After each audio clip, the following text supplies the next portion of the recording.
To use Zelle with First National Bank, you need to have a checking or savings account with the bank and be enrolled in online banking.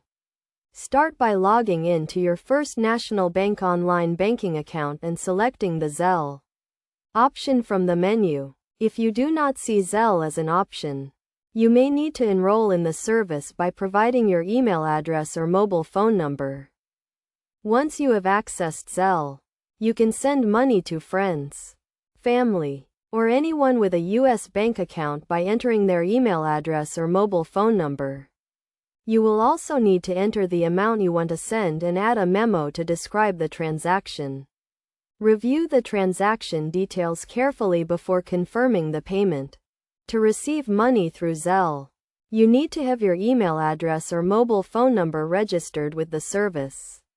When someone sends you money, you will receive a notification via email or text message, and the funds will be deposited directly into your First National Bank account. To get started with Zelle, go to the First National Bank website or mobile app and follow these steps. Select the Zelle option and enroll in the service if you have not already done so.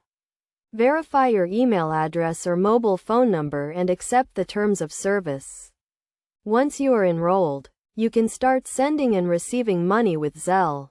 As a best practice, only send money to people you know and trust, and be cautious when receiving money from unknown senders. Keep your online banking and Zelle accounts secure by using strong passwords and keeping your account information up to date. By following these steps and guidelines, you can safely and conveniently use Zelle with First National Bank to send and receive money.